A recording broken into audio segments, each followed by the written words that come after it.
Assalamualaikum warahmatullahi wabarakatuh. Berjumpa lagi dengan Pak Farid. Hari ini materi kita akidah akhlak tentang akhlak tercela. Apa itu akhlak tercela? Ada berapa saja akhlak tercela yang harus kita hindari? Yang pertama yaitu pesimis. Pesimis itu apa? Pesimis itu perasaan tidak yakin bahwa dirinya dapat melakukan sesuatu. Jadi dalam diri seseorang memiliki sifat pesimis selalu ada keraguan-raguan dan merasa tidak yakin akan kemampuan dirinya sendiri.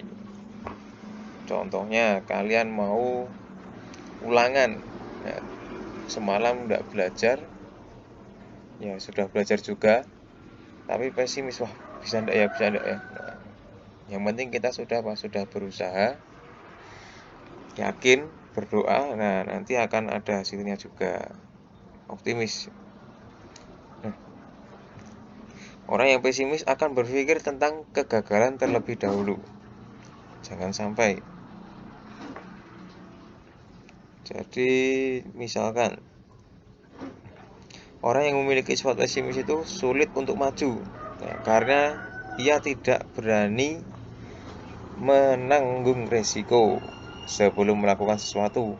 Orang yang pesimis akan berpikir tentang kegagalan terlebih dahulu. Nah, contohnya, besok pagi ada perlombaan lari antar kelas dari kelas 5 sampai kelas 6. Rusdi, ya, contohnya ini Rusdi, termasuk salah satu siswa yang akan ikut perlombaan. Ia mewakili kelas 5. Sebenarnya Rusdi memiliki kemampuan dalam lomba lari. Sayangnya, ia sering dihinggapi rasa pesimis setelah mengetahui lawannya yang ikut dalam perlombaan. Rusdi makin pesimis. Ia tidak yakin akan kemampuan dirinya dalam perlombaan tersebut. Ketika perlombaan berlangsung, Rusdi makin ragu-ragu karena sifat pesimisnya tersebut. Akhirnya Rusdi dapat dikalahkan dengan mudah oleh anak kelas 6. Nah, jadi apa? Padahal si Rusdi tadi sudah mampu lah, ya. Sebenarnya bisa untuk mengalahkan lawannya itu. Tapi gara-gara apa? Gara-gara pesimis. Gara-gara punya sifat pesimis tadi. Jadi si Rusdi kalah. Nah, adapun hal-hal yang kita lakukan agar terhindar dari sifat pesimis. Yang pertama, banyak bergaul dengan orang lain, terutama orang-orang yang berprestasi. Kenapa kok orang-orang yang berprestasi? Karena sebagai apa? Sebagai motivasi kita untuk selalu maju terus, ya. Tidak dikendur-kendori untuk mundur, ya. Selalu diberikan masukan-masukan. Jadi harus pintar-pintar mempunyai teman, ya. Yang kedua, menambah pengetahuan dengan cara belajar giat dan banyak membaca buku. Jangan lupa kalau misalkan besok ulangan ya belajar. Jangan mengandalkan wah besok bawa catatan, nggak boleh.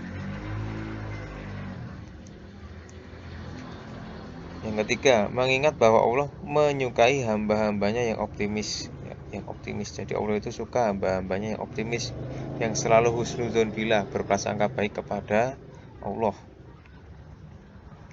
Yang keempat, menanamkan diri sendiri bahwa setiap orang mempunyai kelebihan dan kekurangan.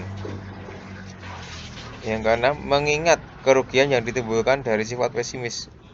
Kerugian yang ditimbulkan dari sifat pesimis yaitu apa? Kegagalan yang sesungguhnya. Jadi kalau orang yang pesimis itu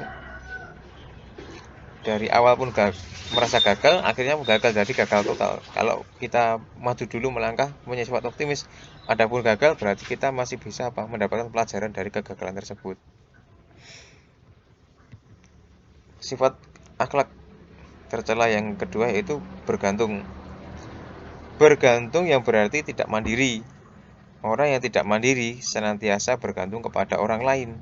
Misalnya, orang yang malas akan bergantung pada buku catatan saat ulangan. Orang yang malas akhirnya bergantung kepada orang lain dengan meminta-minta. Orang yang malas, jangan jadi orang yang malas. Jadi orang yang terbiasa bergantung kepada orang lain akan dihinggapi rasa malas. Hal ini terjadi karena apa? Karena dirinya merasa bahwa tanpa berusaha pun akan tetap mendapatkan apa yang diperlukannya. Sepanjang hidupnya ia akan menggantungkan dirinya kepada orang lain. Orang yang memiliki sifat bergantung biasanya berasal dari keluarga yang mampu. Sebagai contoh, keluarga yang mempunyai banyak pembantu akan terbiasa bergantung kepada pembantu-pembantunya dalam mengurus rumah. Seseorang yang mempunyai banyak uang biasanya akan bergantung pada uang. Ia merasa bahwa semua dapat dibeli dengan uang. Seseorang yang memiliki keimanan kuat tidak akan bergantung kepada semua itu. Ia hanya akan bergantung kepada siapa? Kepada Sang Pencipta kita, yaitu Allah Subhanahu wa taala. Jadi sifat bergantung akan membawa banyak kerugian pada diri sendiri. Di antara kerugian itu adalah akan menjadikan diri kita lemah karena tidak berusaha, akan diremehkan orang lain karena kita dianggap tidak punya harga diri, dan dibenci Allah karena sifat bergantung sama dengan orang yang suka meminta-minta. Enggak boleh ya, sangat hina itu. Jangan pernah meminta-minta. Jadi orang terbiasa bergantung itu kepada orang lain akan dihinggapi rasa malas. Rasa malas ingin berusaha. Jadi hal yang dapat mengatasi sifat bergantung apa? Jadi kita harus selalu mengingat bahwa tidak selamanya kita dapat bergantung kepada orang lain, bahkan kepada kedua orang tua kita. Pada saatnya kita harus mengandalkan kemampuan diri sendiri, harus mandiri. Bukankah nanti ketika di alam kubur kita pun sendiri, kita sendiri akan bergantung pada amal ketika hidup di dunia. Untuk membawa bekal amal kita kita harus berusaha untuk terus beribadah, berbuat baik seperti itu. Karena itu nanti akan dipertanggungjawabkan, amal kita dipertanggungjawabkan kepada Allah nanti pada saat hari akhir Terima kasih. Sekian dari Pak Farid. Akhir kata, wassalamualaikum warahmatullahi wabarakatuh.